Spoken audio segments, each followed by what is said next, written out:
রাজধানীর সঙ্গে সহজ যোগাযোগ মাধ্যমের কারণে গত ২ বছরের বেশি সময় ধরে মোংলা বন্দর ঘিরে আগ্রহ বাড়ছে আমদানি রফতানিকারক ব্যবসায়ীদের। তবে জেটি সংকট, নদীর গভীরতা কম থাকা, আধুনিক অবকাঠামোর অভাব সহ রয়েছে নানা সীমাবদ্ধতা। বড় আকারে জাহাজ না আনতে পারি, বেশি মাল আনতে না পারলে আমাদের কস্টিং এফেক্টিভ হবে না, কস্ট এফেক্টিভ না হলে কেউ এদিকে ইন্টারেস্টেড হবে না।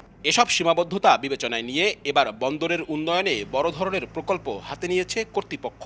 মোংলা বন্দরের সুবিধাদির সম্প্রসারণ ও আধুনিকায়ন শীর্ষক ৪,০৬৮ কোটি টাকা ব্যয়ের এ প্রকল্প বাস্তবায়ন হতে যাচ্ছে, যার মধ্যে ৩,৫৯২ কোটি টাকা ঋণ সহায়তা দেবে চীন। বাকি টাকা পাওয়া যাবে সরকারি বরাদ্দে। চায়না সিভিল ইঞ্জিনিয়ারিং কনস্ট্রাকশন কর্পোরেশনের সঙ্গে চুক্তি স্বাক্ষর হয় গত ২৫ মার্চ। ২০২৮ সালে প্রকল্পটির মেয়াদ শেষ হওয়ার কথা রয়েছে।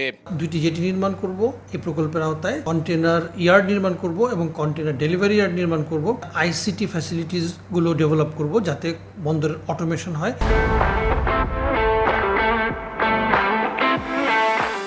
এসব প্রকল্প বাস্তবায়ন হলে বন্দরের সক্ষমতা ও আমদানি রফতানি বৃদ্ধি পাবে বলে আশা ব্যবসায়ীদের। আর চীনের এ বিনিয়োগকে দুই দেশের মধ্যে অর্থনৈতিক ও বাণিজ্যিক সম্পর্ক নতুন উচ্চতায় নিয়ে যাবে মত অর্থনীতিবিদদের। জাতীয় স্বার্থ এবং সর্বোপরি আমাদের কিছু ব্যবসায়ীদের স্বার্থ রক্ষা পায়, তাহলে এই মোংলা বন্দর আরও বেশি উন্নতি সাধন হবে, ব্যবসায়ীরা আগ্রহী হবে, সুযোগ বাড়বে, যত অপশন বাড়বে, আমাদের যত ডোনার আমাদের প্রতি সহায়তা বাড়িয়ে দিবে, তো এটা আমাদের জন্য ভালো। দাতা সদস্য আমাদের দিকে বিনিয়োগের হাত বাড়িয়ে দেয়, এটা নিঃসন্দেহে ভালো।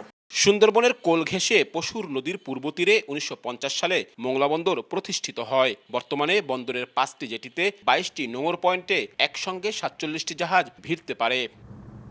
শুধু নতুন এই প্রকল্প নয়, ৬,০০০ কোটি টাকা ব্যয়ে upgradation of Mongla port, inner bird dredging, অসম্পূর্ণ ২টি জেটি নির্মাণ সহ অন্তত ৮টি প্রকল্প চলমান আছে মোংলা বন্দরে।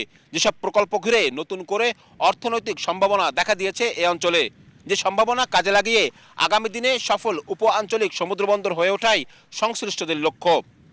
আব্দুল্লাহ আল মামুন রুবেল, সময় সংবাদ, মোংলা।